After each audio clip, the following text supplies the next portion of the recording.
Oh, hello, my friends. Hello, my life warriors, wherever you are in the world. Welcome to the Day In, Day Out podcast.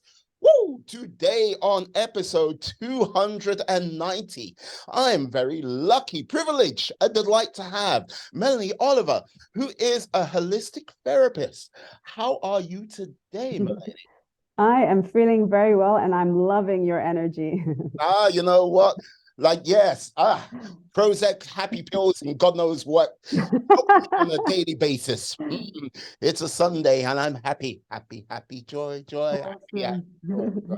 Uh-huh. I have to ask now. There are many therapists in the world, and many different types of therapy.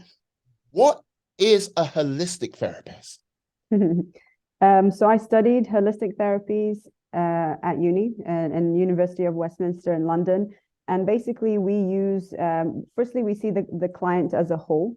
So we looked at not just the physical symptoms, but also their lifestyle, for example, their environmental stress, their emotions, what are they eating? What are they putting in their body? So it's not just, the symptom and we treat the symptom with pills or something like that. We treat the client as a whole and we look at their whole life, not just, compartmentalize the symptom and treat that. And I also work only with, like, obviously I can't diagnose. I'm not a doctor. But I work with natural medicine. So I do work with things like essential oils, with flower remedies, with anything natural, basically. Yeah, I don't really recommend pills or anything like that to my clients. Ah, so how long have you been a therapist for now? So I graduated in 2007. So it's 16 years, I think. Yeah. You're like going 16 years, I think. But what drew you to therapy, like being a holistic therapist in the beginning? Actually, I didn't know what I wanted to study, to be very honest. Mm. I applied for many different things. I did apply for psychology. I applied for, I think it was sports something or other at the time, and I applied for so many different things. And when I started to get, the results to get into uni, I actually didn't know what I wanted to do. And so I asked my father, and he said, "Why don't you take a gap year?" He was the one that suggested, take a gap year and explore, what you want to do. So that's what I did. And I went to Thailand. And while I was there, I was with a couple of friends, and they were doing some cooking course, and I hate cooking, and I didn't want to do cooking, so I decided to do a Thai yoga massage course while they were doing that. And then that kind of led to like Thai herbs, and I started to study Thai herbal massage. And then we went to Sri Lanka, and I went back to Brazil for some time. And while I was there, I started to do Reiki. I studied Reiki, and then I started to do yoga. And that was when I started to realize, oh, I kind of like this natural way of things, and I like the natural approach and natural method. And that's when I decided to research into more academic courses on natural medicine. And then I found out about the holistic therapy degree in the University of Westminster. Yeah, that's how it came about. Yeah, because like this is the thing, Westminster. Look, all I've got to simply say, like, yeah, you're brought up in, was it Brazil or the Middle East, first of all? I was born in Brazil. Okay. I lived there till I was 5, and then we moved here to Dubai when I was 5. So I grew up here, but I was born in Brazil. My early years I was there. Yeah, that's a heck of a long way to go to you know what I mean, get education. Yeah. Because like, and look, dare I say it, like, okay, the sunshine of Dubai for, how can I say, the weather of the, Yeah, I know. My father is British, actually. He's from Coventry. Um, I'm just my down the road from well, Coventry right now. really? Yeah, Leamington No way. Spa. Oh, no way. I've been there. I actually studied in Solihull before going to uni Oh God. in Birmingham. So I spent a lot of time in Birmingham. Oh my God. Well, you know what? You're seeing all the glamorous sights of the UK. It's like a Solihull. Wow. Yeah. Yeah. sorry, I forgot. I lost track. So my father is British, and obviously Yes. that's why I kind of decided to go to England to study at uni. Yeah, and he did warn me. He said, you know, Mel, around 3 o'clock is going to go dark, and you're not going to see the sun for months. And I didn't believe him. I thought he was exaggerating. And so when I actually got there after, and I got there just at the end of summer because it was, you know, I think it was September or whatever when we were starting uni, October. And then by the time winter came, and I realized after a month that, you know, it's just been dark all the time and it's gloomy, and I couldn't get over it. And I realized, wow, I haven't seen the sun for weeks. Yes, I can. Like he wasn't exaggerating, he was right. And yeah, it was hard for me because obviously I grew up in Dubai and it's sunny all the time, and to go from Dubai um to the UK, and those UK winters were really hard. Oh my Lord, I can imagine. Like, was it a little bit of a culture shock coming over here to the UK compared to like you know what I mean, living in Dubai? It was and I remember my first week at, because I had to go to college first. I had to study biochemistry and do a few things before going to uni. Mm. Um, and I remember going into the lift and I said good morning because that's what you do in Brazil. You know, that's what you do. You say good morning. Not one person said good morning back to me, and I was like, well, this is strange. So I got my lift. Next day I did it again, and by the third day I kind of realized, okay, we don't do this here. No, no, no. I was Like, like, yeah, no. Like, especially if you're in London, yeah, yeah, that's a totally different game entirely. yeah, Oh man, because like the reason why I asked that, because sort of uprooting your life to go to a different country to study. Look, even though your dad might be British, he could talk about the British experience all like till the cows come home. But it's one thing to hear about it; it's another thing to live it. And then basically, with a Brazilian background as well, that is yeah, that's like, yeah, it must have been like really like there must have been a lot of misconceptions when with the good mornings and not hearing anyone come back, yeah. whatever. But like, what would you say was one of your sort of greater challenges when you first came over to study, and how might that affect you when you were studying for your holistics therapy course? When I was in Solihull, I wouldn't say it was more the weather, Okay. and but I was staying in an international dorm, so that wasn't so much of a challenge. But when I moved to London after my first year, like they put me in the international dorms again for the first year at uni, but then I had to move out, and everyone left. You know, they were just there doing their 1 year whatever you call it, and then so then I kind of felt a bit alone and a bit kind of like, so Mm. I didn't have any friends to move into, let's say, to an apartment or a house, or and making friends actually, like long-term friends, was very challenging for me. I think that was the hardest. Yeah, I made friends, but Mhm. there's very few of them that I actually, maybe one or two that I stay in touch with now. Not many. Yeah, I would say one of the things, and like this is thing, we're talking about the sort of early, like mid noughties when you were studying, and like this, I would say making friendships and like close ties and bonds, I would say was difficult then, and I would say it's even more difficult today, and that how it's affecting people with regards to mental health and well-being, Yeah, it's quite a significant impact to say, and like for yourself to come over and go, yeah, I was in the international dorms for a year and everyone left. You're like, so I've now got to do like, yeah, two more years of this by myself. yeah. It's one of those challenges which I don't think they actually really talk about or mention at all, you know? No, yeah, I would say that was the one of the most challenging. And not, yeah, I made acquaintances and friends, but they weren't really deep, and they weren't really, you know, I wouldn't say there were people I can really trust, you know. And having to keep, like back then I was still struggling with depression, Mm. and having to keep all of that to myself. Like I just recently, actually, one of my uni friends who also studied holistic therapies with me, I posted something on LinkedIn, and she reached out. And she said, "Wow, I never knew this about you." And she said, "Isn't it funny? We all used to hang out and we didn't know each other." Mm. Yeah, like, but this is the thing, like, with sometimes circumstances like that, when you're carrying a glass of water for a long time, look, you carry a glass, it's empty.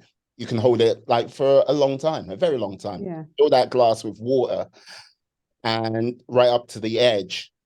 It starts to get painful after a short, like a few minutes. Then like little bits like water starts to spill out, which can be an emotional outburst here and an emotional outburst there. It could be a case of, yes, sitting in the room by yourself crying, or like, yeah, just like, why is there no way I can connect with anyone? Being able to put Yeah. down that glass, empty that glass and like put it down, like the closest people never truly know what you're going through. Uh, and No. it's always a tough, I would say it's always a tough one, especially if you're not in that sort of mental space to sort of like, okay, let me breathe, let me put the glass down, you know? Yeah, and I didn't have enough tools. Like I was doing Reiki, and I knew I was learning obviously holistic therapies, but I hadn't really done a lot of deep emotional work. It was all kind of like spiritual bypassing. Mm. And I'll just mention this because it's when you were talking, this came up. So when I lived in London, I moved every 6 months because I couldn't get along with, It's like, my housemates. oh, And I was like, is this going to be for life? like, What's going on? So every 6 months I would move because it was just a challenge. Like they either were like, I'm very clean. This is oh, my Brazilian, my grandmother, and then they would just like be dirty, or it just all these issues. And yeah, it was challenging, but yeah, I got through it. yes. Now, when you say you moved every 6 months, that's the actions of either a spy or a fugitive. That's all right. It's like, gotta go. But yeah, no, let's not get into the whole realms of like Yeah, flatmates in London and everything like that. yeah, Like, trust me, there are some people which have been brought up in zoos. That's another story. But one of the things like bypass, when you like just mentioned that, it that is a little bit weird to hear bypass, because like if you're just bypassing something, you're not actually dealing with it, if you get what I mean. Yeah. correct. Yeah, So it's like that sort of picking up those skills and everything like that. Do you kind of look at it and go, hey, I've taught you how to bypass it, but not actually teaching you how to deal with whatever might be troubling you, like not necessarily head on, maybe taking it to the side or like working it out bit by bit. It's like, yeah, bypass, you know? yeah. And looking back, everything that I learned, even at uni, and after I studied, like I trained in NLP and hypnotherapy and all kinds of energy healing. Looking back now, like they were all bypassing tools. They Mm, weren't really teaching me how to access the core emotional wounds. No one actually sort of sat me down and really taught me about processing emotions. And it was all to make me to give me that quick fix yeah. and to make me feel better then. But then 3 4 months later, I would repeat the pattern. I would be in depression again. So in the end, I always say, after 10 years of being on this so-called spiritual path, I felt more lost than when I started. And I actually thought at one point that I would never heal. Mm. So 10 years on this path, like, yes, like go like the ups, downs, the like steps forwards, the falling back. And like as the old saying goes, like, yeah, get knocked down 7, get up 8. Um, what was the sort of like, was there one sort of epiphanal moment which made you like go, this is where it begins, or was it a series of things? There were a few moments, yeah. One of them was when I was so desperate, I got my voice analyzed by a like voice analyst specialist in Canada. He's incredible, by the way, Huh? John Kelly, and he I knew nothing about him. I just heard from him from a friend, Mm-hmm. and he didn't know anything about me. And he, through my voice alone, pinpointed every single trauma that I had in my childhood. And that moment, it just blew my mind. And he said, you need to work. And he was the one that like basically said, you need to work on your childhood traumas. Like, forget about everything else. You Mm. still have unresolved issue. And that was a real awakening, for me. And so from that moment on, I started to really focus on uh, going deep on my childhood traumas. And the thing is, I had done inner child meditations and inner child work, but it was all, again, it was just very superficial, and tried to forgive my mother. But again, I was bypassing all the anger and the rage that I had about the injustice that happened in my childhood. So that was one pivotal moment for sure. And that's changed my focus to really, which is what I do now with my clients. I focus a lot on inner child work, because that's where all our patterns and beliefs come from. I would say they are many of the foundation stones of where we are in life. And hey, if you're trying to build something on the cracked foundation, yeah, it doesn't really stand the test of time. It must have been kind of, how can I say, difficult, because in some regards, you might know there was something there, but you didn't understand what it was. Yes. How long, like, how long did it sort of take you to kind of start sort of formulating what that sort of, like, you can like go, it was this girl in school who said these things and she was a tyrant to me every time I was in school. But how did it sort of formulate where you like went, this is how it was. This is where the trauma sort of came and how it manifests. Oh, that's a good question. Because it happened so long ago now. Um, firstly, this guy really put me in the right direction. Mm, And then I started to look into, I don't know how it came about. That was it. I was stuck in a pattern where I would attract older women who would pose as a friend. And some of them were healers and therapists and counselors. But then in the end, they would abuse me. And so I realized that, wow, this is a pattern.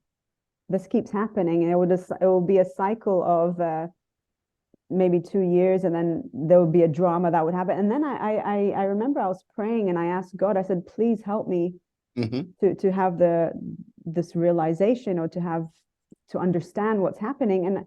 And it wasn't anything like dramatic. I was just literally walking from the bedroom to the living room, and I was stuck in one of these patterns again. And with this lady, that I actually started to become paranoid.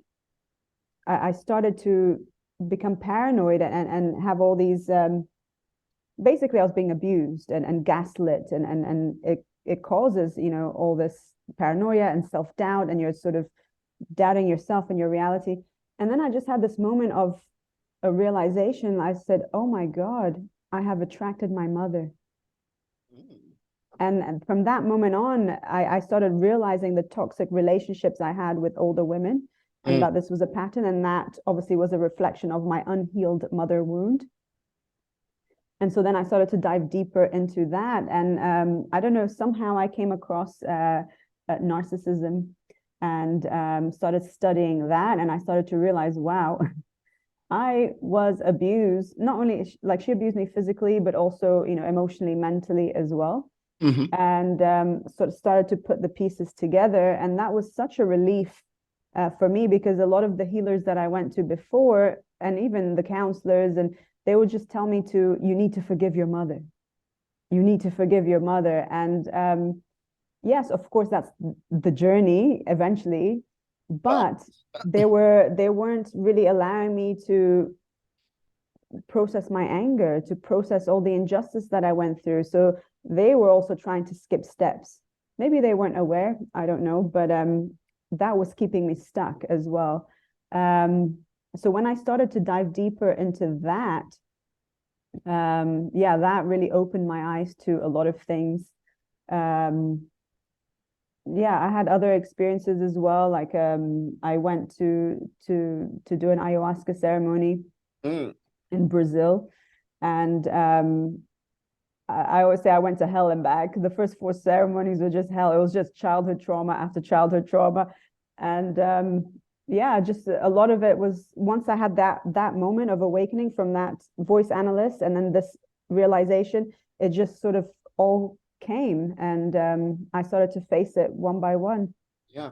I am like with ayahuasca, like if you went on a, how can I say, a Dante's Inferno journey, like yeah, the first time, what brought you back to come back to it? Like yeah, not the second time, third time, but four times. What like Uh, yeah. Firstly, I didn't plan to go. It was a calling. I Hmm. had the calling, and it was a very strong pull. And once you have that calling, it's just you can't avoid it. Like she wants you. Okay. And secondly, it was the process was 10 days. So it was one ceremony, and then the next day you integrate and you do psychotherapy, and then the next day you go deeper and do another ceremony. And so it was a process. It was a 10-day process. But Right. I'm telling you, by the second time, like you don't want to go there. Ah. So what what did you like? What did you see in the first one, first ceremony, and the second ceremony? If you can share, if you're allowed to Sure. share.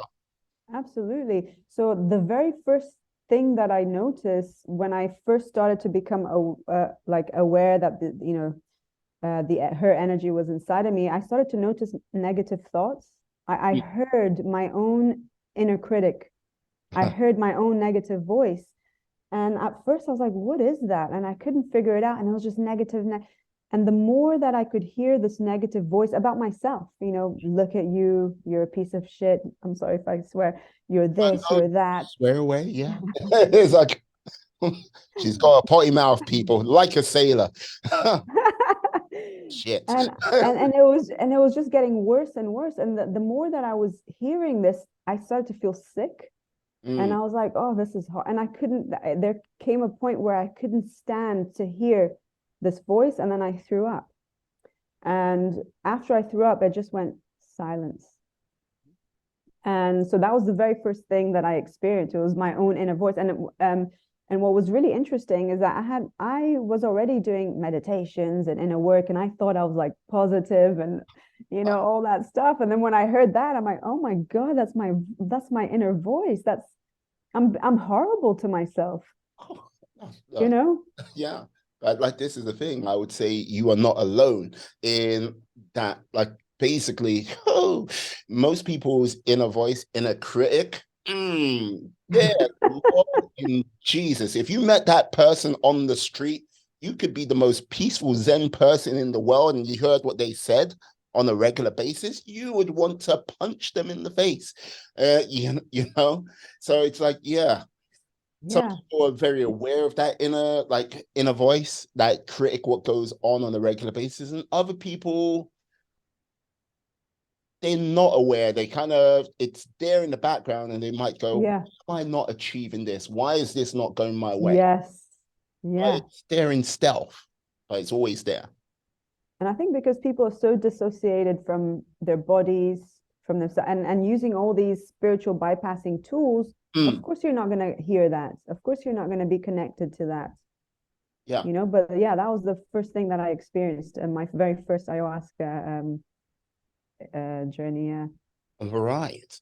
So I'm like not to bypass, but when like what was the sort of like main difference from when you had like going from throwing up, the inner voice going like quieting, to like okay, coming out of that hellish journey to like the moment of enlightenment? I wouldn't say enlightenment, Like, well, awareness, maybe. yes, You mean what happened after that? yeah, So I had an experience of feeling peace for mm, a little while, and I just sat with that for a little while. And then the next thing came along, and which was, the physical abuse that I experienced in my childhood. and like, was that hitting or was that like more, let's say, dark? Yeah, being beaten, basically being beaten by my mother. And I experienced the like all I remember like seeing her eyes just full of rage and hatred towards me, and I felt that hatred, and basically I linked it to, so this is why I had this horrible inner critic, because Mm. you internalize your how your parents treat you and what your parents say to you and how they speak to you when you're younger. You then internalize that, and that's how you speak to yourself, right? That's how you start treating yourself. So that was the next thing that I had to sort of process. And so I experienced that, the rage and the how much she hated me. And I grieved a lot. I grieved the lack of love um, that I didn't receive, and from there I went to her womb, and there was like a big void, and I experienced the lack of love. Whether this is true or not, I don't know, but I experienced a lack of love from my mother, basically, uh, right from the womb. But then what happened after is, after I grieved a lot, I Hmm. got taken under the earth, and I was like wrapped by Mother Earth, and I experienced the most beautiful love, basically. And it's making me a little bit tearful talking about it. Um, yeah, and I just received a lot of love after I grieved and after I sort of faced that. So those are the two main ones from the first experience. I see. I see. Like, yeah. Um, I don't know. Like, did you like after you went through this, did you have an opportunity to ask your mother why she may have been so angry? I did, and I have tried many times to speak to her, and she's not open to it. I've asked her, obviously not now.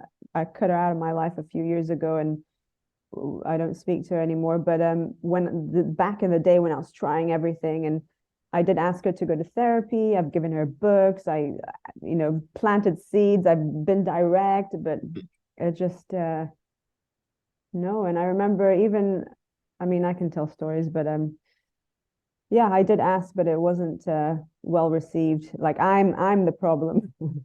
Mm. I'm the one, apparently, like the feedback that I got from her and even some of my family is that I am the one that's resentful. I'm the one that can't forgive. She used that a lot. Oh, you can't forgive. Like you hold on to resentment. This is the past, like let it go. And it's like, sure, I understand that this is a journey, but you need to be, held accountable and to at least have some sincerity and humility in your heart to like face this with me and to acknowledge it somehow. But yeah, she didn't want to. Well, I think it's one of those things where, how can I put it? People don't want to sometimes face their past, especially if it's being, how can I say, ugly in the like back then. But if it's a case of like, yeah, like people like, yeah, just let it go, forget about it. But if it's a case of that person needs that sort of process to like go, okay, I need to discuss this to like understand, so I can get to that place where I can let it go, to get to that place where I can heal. I think sometimes that sort of communication is difficult to do because look, uh, you both like people feel both sides are feeling pain. It's just a case Yeah, of you don't want to sometimes revisit that pain if like you were like dulling it out, and if you yeah, like, if you were receiving it, yeah. So you kind of sometimes it comes to a big impasse, and like you know what I mean. It's like if I meet some people from like my school days back in the day and go, yeah, you were like this. I'll go, yeah, I was like that because that was where I was at that precise time. They like go, yeah, you're completely different. You're a different person. Yeah, I hope so because I should hopefully have grown. Like the worst thing what can ever happen to anyone is like, oh, you know what? I haven't seen you in 10 years and you're exactly the same. yeah. You know, what have you been doing? You know? So I was just going to say it takes a lot of humility to acknowledge, especially if you were the abuser, mm, like my mother was. Um, yeah, it's just humility, um, which I guess doesn't seem to have at the moment, at least not until now. Yeah, no, I think it's a case of it's humility on both sides and like bravery as well. Without those two combinations, hey, you can't sort of like, yeah, like basically humility to like say, okay, yeah, you know what, there were things which I've done wrong and everything like this, but that bravery to be Yeah. able to like go, yeah, I did do these things wrong, and yeah, I dare to look to the future rather than the past to see where we can go from there. Which I don't think many people do that, you know. No. Yeah, I mean, especially with toxic parents, like it's very difficult and challenging to because they feel that they're being blamed and that because they gave me everything. Mm, I went to a good school. I okay. didn't starve. I had food on the table. My mother cooked food every day for us. She took me to ballet 3 times a week. So they see that as a way to, because they gave me everything on the outside, Mm-hmm. it's almost like permission to abuse. Mm, And then this is kind of what they used against me. I guess said, "Well, we gave you everything. You should be grateful." uh, But it doesn't justify abuse.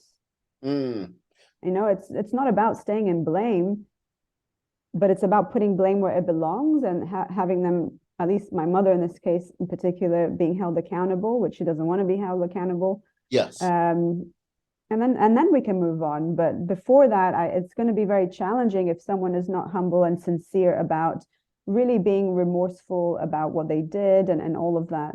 Because then I'll feel it, right? You feel it when someone, and also their behavior doesn't change. And Mm, this is what was the key for me is like she was still okay, she was no longer beating me in my adult years, but she was still abusing me mentally and verbally and emotionally and all that stuff. And I just got to a point in my own journey where I said I cannot tolerate this anymore. Like I need to love myself. It was a very hard decision. I didn't make this decision overnight. It took yeah. many years to make this decision because I knew the consequences of the decision. And yeah, Okay. No, so cutting your mother out of your life, like, yeah. What was like, has that has that helped, say, heal those wounds? Or is it a case of like the wounds are still healing and you still got some work to do with regards to that? 100% it helped me heal. It was actually once I did that for the first time in my life, I felt free. Mm-hmm. I had this feeling I can't describe. I still remember it like it was so visceral. Like I felt free. I'd still had a lot of grief to go through and stuff, which I did. And it's much easier to heal when you're not constantly being abused and gaslit and all of that. So I had the space then to really do and that inner work and dive deep. Are there things there? Sure, of course. But I believe that I have healed a lot of my core wounds. Maybe there's some more there, but a lot of what I'm working on now is emotional addictions and little things, not so much the big ones, because I did do a lot of that, yeah, many years ago. Like, this is the thing. Like, I love the fact that you went, yeah, I felt free, everything like this. But would you also say for the first time you felt like you were in control? I guess, yeah, because I set a boundary. Mm-hmm. And I did, even not even to her, but to my family, I said, I would love to have you in my life, Yeah. but it has to be based on love and respect. And if you cannot respect me, then I can't have you in my life. Mm. So yeah, I was more in control, yeah, for sure. So with this newfound control and everything like this, and like, yes, the journey you've gone on, how like when you are working with other people, like, yeah, does it make you like, just through the years, does it make you kind of very sort of sensitive to what people might be going through? Oh yeah, 100%. I can see things months before they can, or I'll have clients come to me and say, "Oh, I had a happy childhood," Hmm. but then they suffer from the same things I did, depression, and they tell me about their mothers, and I already know. And when I sometimes, I test the water a little bit and I confront them, "Oh, no, no, she's just like that." So Hmm. then I have to take them on this journey. Like instead of being direct, I'll have to go this way. And by the fourth month, they have the biggest awakening of their life, most of them. And some of these clients, they had the same experience as me. Some of them, they were beaten by their mothers, and they still come to me and say, "Oh, but I had a great childhood." And I'm like, being beaten by your mother is not really very loving. Yeah. Well, like this is the thing. Like, look, like as a young man who was brought up in a strict, like Nigerian sort of like background, uh, born and raised in the UK, but yes, mother originates from Nigeria. Yes, like punishment does come out on like you screw up. Yeah, there's a consequence to it, and it's parenting the best way she knows how on that occasion. Like, yes, if you kind of fast forward it, it's a case of parenting would be most probably completely different. Yeah. Like, so it sometimes I find it becoming a recent father myself. It's like, Mhm. okay, right, what like looking down at this little bundle of joy, screaming, laughing, pooping, eating, and yeah, like sleeping for a large chunk of the time. How do I navigate this world for them? Like, how do I kind of set the sort of, okay, these are some of the qualities you're going to need because when you fly solo, there is nothing I can do about it because you're out Yeah. there in this world. Like, like parenting, I don't know. I can't really, I'm trying to really trying to form the question, but it's difficult because like this is the thing. You've experienced parenting in one light and it's shaped you in this way. Yeah. And when you kind of see like kids being brought up today, you kind of like yeah, maybe you don't want to do that. Maybe you don't want to say this, but Yeah. that parent who like all intents purposes is a good person. And like, you know what I mean? Sure. They're trying to find their way in this like crazy topsy-turvy world. Like, what would you say to someone like going, yeah, if you're trying to do the best job you can for not just yourself, but like, yeah, your kids and everything like that, what would be one step or maybe two steps you should take in your like from The your perspective? yeah, sure. The number one thing would be to heal yourself. Mm, The more that you heal yourself and your own traumas, the less reactive you're going to be, the less triggered you're going to be by your kids. And actually, I really believe that kids mirror their parents' unhealed emotional wounds. So a yeah. lot of what triggers parents and their children are their own unmet addictions or unmet childhood needs or their own unhealed stuff. So the more that you work on yourself, naturally you're going to be a more loving and harmonious and caring parent, and you'll be able to respond rather than react or get triggered or all of that. So yeah, that would be my number one thing, to heal yourself. Mm, know yourself. Now, Mm-hmm. with your like with regards to you and your sort of journey of healing and like healing yourself. Now, you you found it difficult making friends back when you were in university. Has that now changed now that you've become a healthier person? 100%, yeah. And also I'm attracting different people now. Mm, I'm attracting people that are kinder, that are more conscious, even clients, the clients that I attract are different. Yeah, for sure. And I think that is a direct result or an effect of my law of attraction changing, because I've healed, I've released a lot of these negative emotions. So certain people, I'm not attracted to them anymore. And I can see, obviously I can't see everything, but I can see a lot in terms of the type of person, if they're reactive, if they are a bit toxic and things like that. Yeah. So Yeah. then you stay away, don't you? It's like, hello. It's like, what's your name? Andrew. What's your last name? Tate. Okay, bye-bye. It's like, stay over there. It's like, um, Yeah, your law of attraction changes when you heal yourself. I think it's a case of the way you interact with the world totally changes when, like, yeah, especially if you're on that sort of pathway of healing yourself. Because like there are like there are always little micro things with regards to your behavior, attitude, which come out.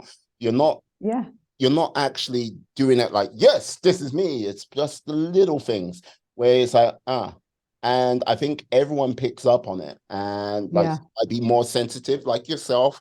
Some might not be, but it's definitely, correct. yeah.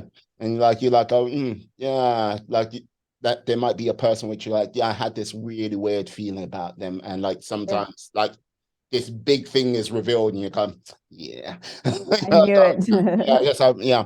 And then there are people which are like, Jesus, like, yeah, wow.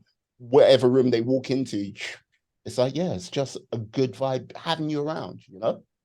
Yeah, but I will say, now that you're speaking of it, it took, especially with women, because I was stuck in that cycle for Yeah. so long. Um, it took a long time. Like I isolated myself, obviously, for some time, which is a classic, trauma response. Um, but it took courage to sort of come out again and learning to trust myself again and learning who I can trust, but more so trusting in myself and my own intuition and perception, and to let certain people, women in particular, in my life, back in my life. No, but Yeah. this like stems back to what we were talking about before we started the podcast about belief in like believing in other people and other things out there. Yes. But belief in oneself is very hard to do because like you've got to take when you believe in yourself and you're doing actions which reinforce that belief in yourself, you're now taking responsibility. When you believe in other Yes. things and other like people out there, you're not actually you're offsetting that responsibility onto that thing, that person. Yeah. So you don't need to be totally in control. So it makes And then you can blame when something goes wrong. absolutely. That's like I believed in you and you let me down, you son of a bitch. And you Yeah. know what I mean? It's like, oh, it's like, yeah, I really believed in this product and it didn't work. But it's like, right. It's not like, okay, yeah, I believed in myself to like go, right. Like things what you can do to like to re-emphasize that belief. Yeah, like study, travel, like a myriad of things you can like go right, yeah, I'm paying like putting this money into me, like, and like rather than go, yeah, here's £1,000 to you and here's £1,000 to you, which yeah, easily done. Go, here's £1,000 to me to do these things, help me grow, help me develop, find yourself. And like, Yeah. yeah. And I think that's a number of things what people don't do these days. They don't actually sort of sit down and find themselves because you can go, oh, they're awfully distracted in this world because there's all of these things. You can get Netflix on a go and you Yeah. can get Instagram, YouTube, blah, blah, blah. But spend half an hour in a quiet room to like and really look at oneself. Not even I know. 10 minutes, not even 10 minutes, a minute. It's like, you know what I mean? Yeah. And then even with self-help, like a lot of, I've worked with clients who have read so many self-help and they're still asleep and they're still, they have knowledge up here, Mm, but they still have their own blind spots in terms of themselves and their own patterns. It's really interesting to observe and to watch and, work with them and have watch them have their realizations, like wow, I didn't realize that about myself, or oh my goodness, like I actually experienced trauma in my childhood and I was mm, completely, blindfolded and I didn't want to look at that. mm. It must be difficult for yourself, like to get someone from like saying to actually doing. What do you mean by that? Basically, look, it's easy enough to like go, yes, like I want to change and like I'm working on this. Oh yeah, right. Like you say, yeah, I'm going to change. I'm going to do this. I will be much better. But to like, oh yeah, you know what? I'm going out doing this. I'm doing that. I'm doing this to make this happen. Must be sometimes difficult to get that person from that saying mindset to a doing mindset. Yes, especially when they're in a lot of denial. Mm. And that's why I always say like healing doesn't take time, it takes courage. Mm-hmm.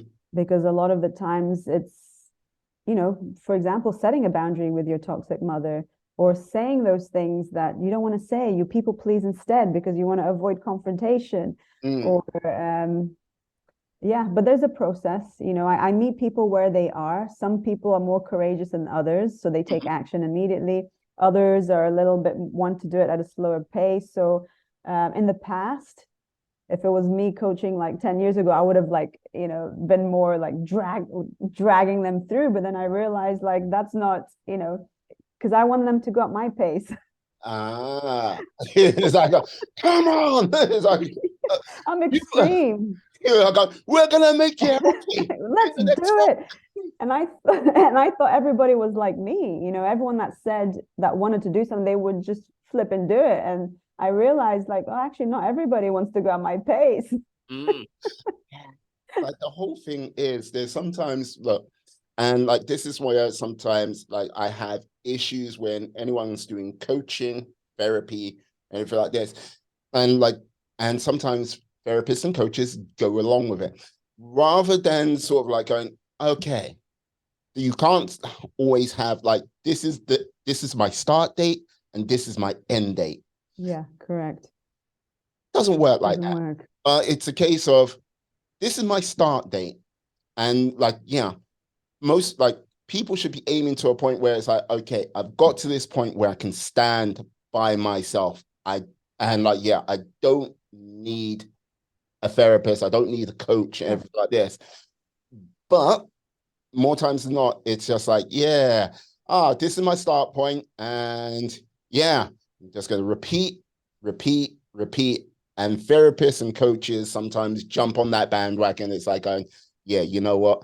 Hello, little meal ticket. Yeah, we got you started and let's go on this treadmill as long as we can, like, yeah, keep milking it until if you've got an Yeah. infinite amount of cash, we're going to be here for an infinite amount of time and you're not really getting better, you're not getting where you need to be. Or Yeah. when the money runs out, then see ya and you Yeah. still haven't made any progress. Yeah. That's a very toxic relationship. And I find I was talking about this the other day with someone, Mm. that there's a lot of codependencies with, especially healers and I suppose therapists as well and counselors and Yeah. their clients. Yeah, it's a fine line. And I'll tell clients like, you don't need to, I'll tell them when I feel it's enough or when I feel they need to take a break or um, but essentially, like, some clients come back because they see the results. Ah. Like, no, and they saw that they got to where they wanted to be faster with me than, alone, perhaps, because when you're by yourself as well, you can buy into your own excuses.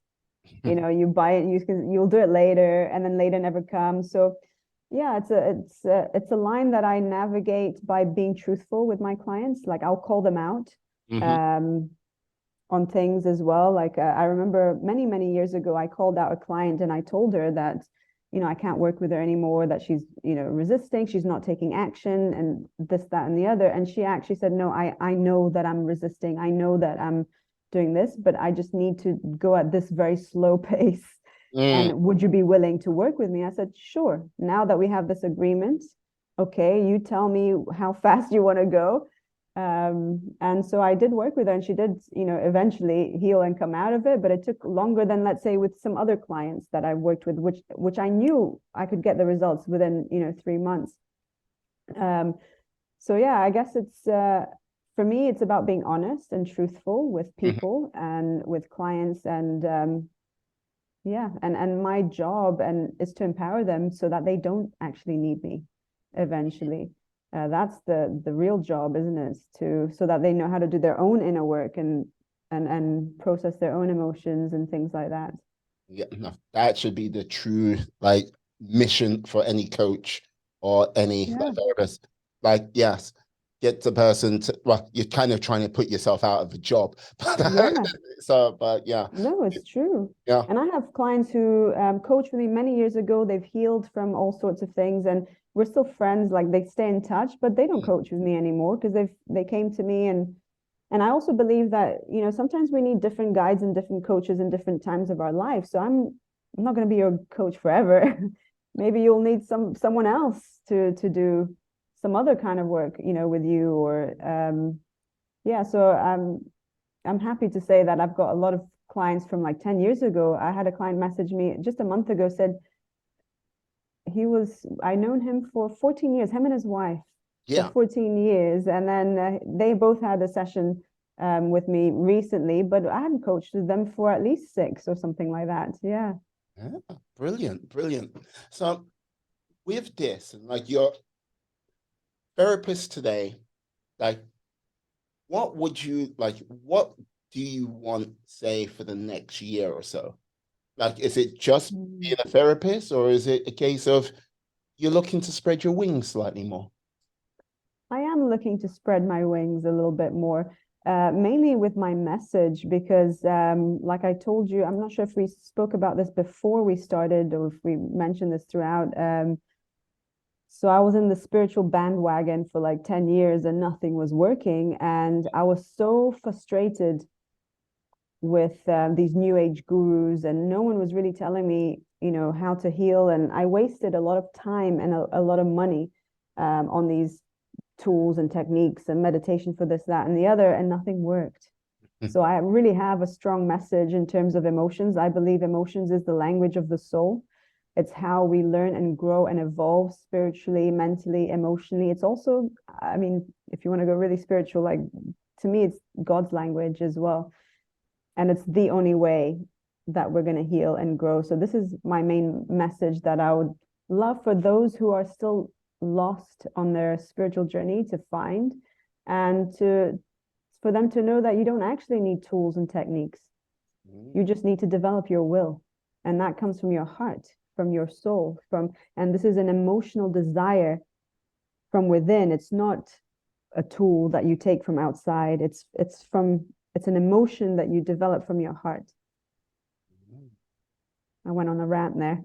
Oh no, you're all good. You're all good. Like this is the thing. You're speaking to your truth, and like this is the thing. It's important to do that. I think with many people, they don't. How can I put it? One, they don't actually take really sort of reflect on themselves, and two, like yeah, without that reflection, you can never have like find that truth what lives within. Like because if you look at most people in this world, and like you went, yeah, I'll go, how much do you know about yourself? Truly know about yourself.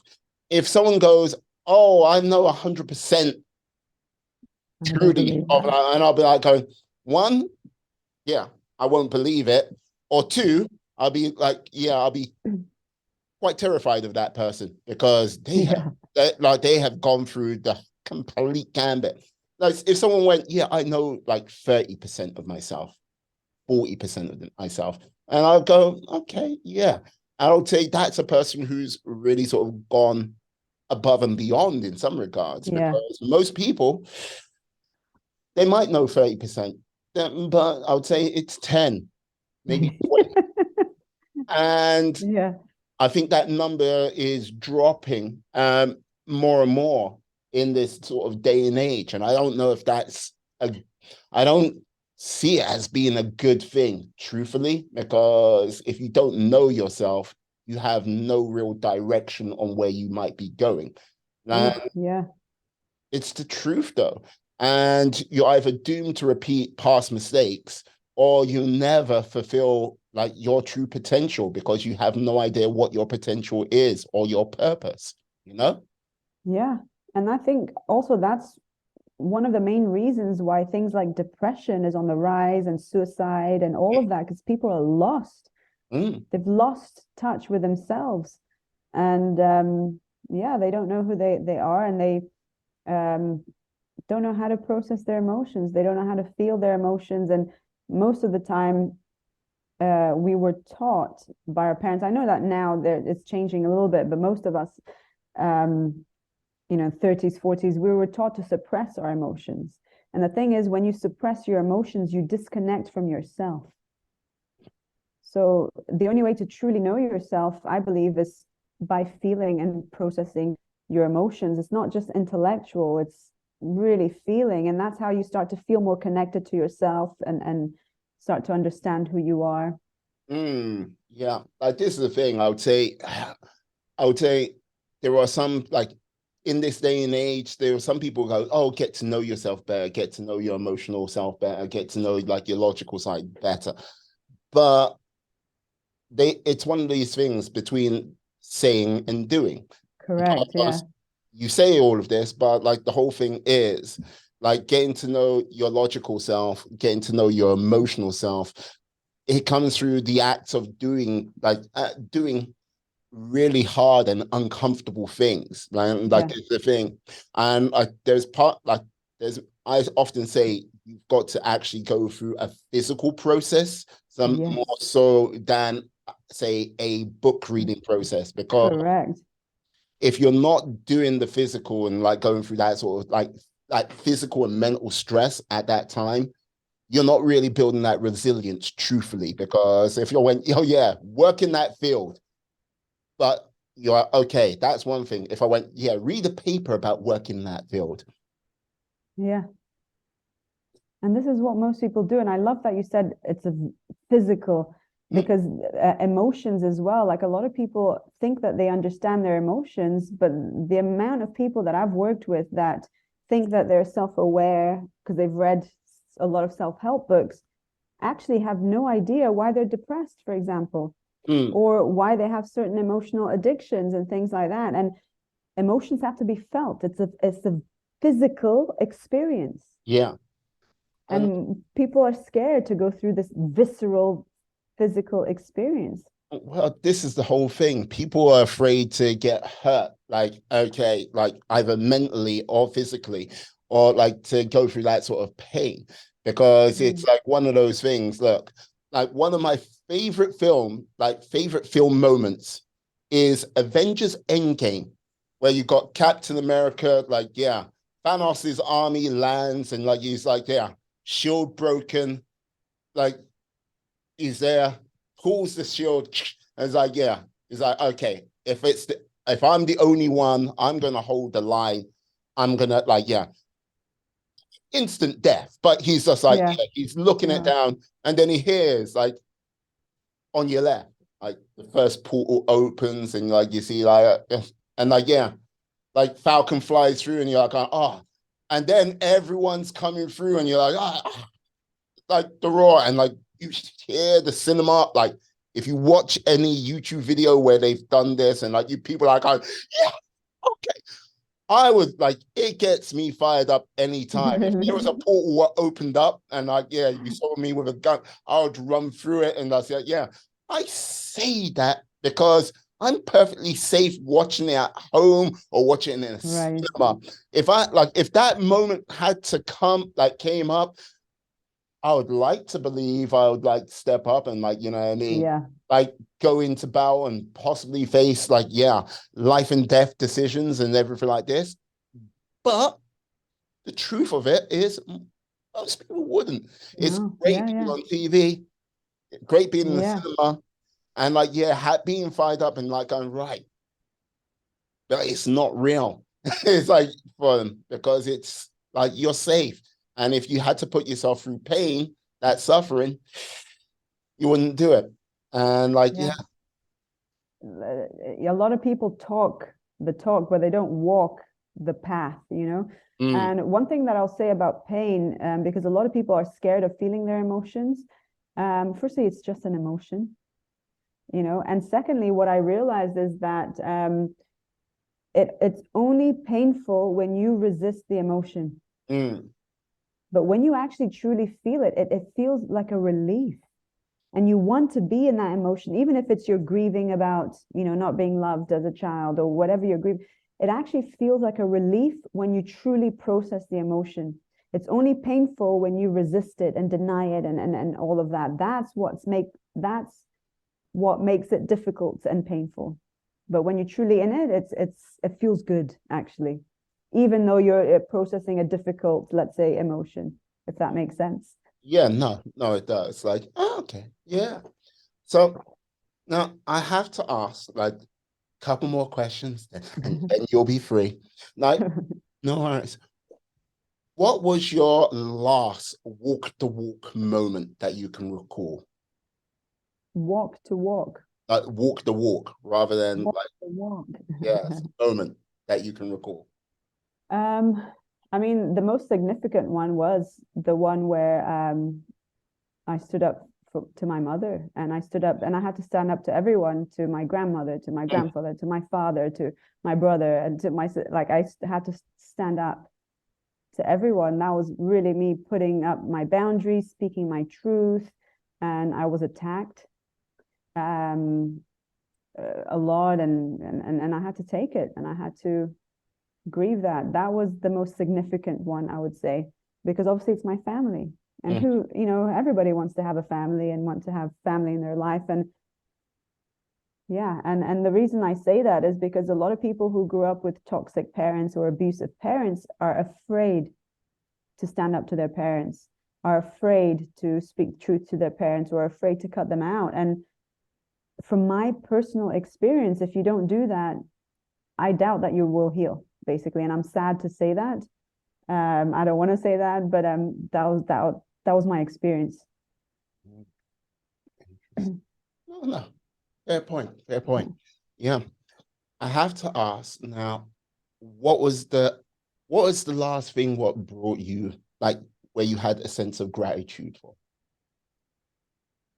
Um, just recently, everything that's been happening. Oh, you mean me? Oh, thank you. Oh, yeah. Yeah, you reached out to me. I haven't been looking, like, I over the last year, like, things have just been coming to me without me even asking or trying, or before I was a hustler. Ah, Not that I don't work hard now, but it was always that effort. But now it feels like things are coming to me a lot easier and in a more loving and harmonious. Things are happening. I'm meeting people that are in alignment with my truth and my beliefs. I had an opportunity recently that I so out of the blue, unexpected. You're not the first one. Like in the week that you reached out, I had someone else reach out for another podcast. Like things are just coming to me effortlessly, and I'm truly grateful for this. And I believe it's because of all the inner work that I've done. I'm integrating, this more and more. And yeah, it's been beautiful to receive and to just have it be so effortless and joyful and nice, rather than me having to sort of, I got to go. Come on. constantly hustling and doing this, that, and the other. Brilliant, brilliant. Ah, ah. Now, yes, I have no more questions to ask at this moment in time. But yeah, can you tell the lovely people out there how they can find you out there on these interwebs? Sure, yeah. I guess the easiest would be my Instagram, which is just my name, Melany.Oliver, and it's Melany with a Y. And you can find me on TikTok with the same, Melany Oliver. You can find me on Facebook, or you can go to my website, and it's melany-oliver.com. And yeah, you can find me in all those places. Ah, brilliant. All of Melanie's contact information will be in the show notes, in the description. So yeah, go out there, get in contact with her. And yes, let's see if we can get emotionally healthy along the way, each and every single one of us. Melanie, thank you for coming on today. You have been superb, brilliant, and fantastic. Thank you. Thank you for inviting me. I appreciate it.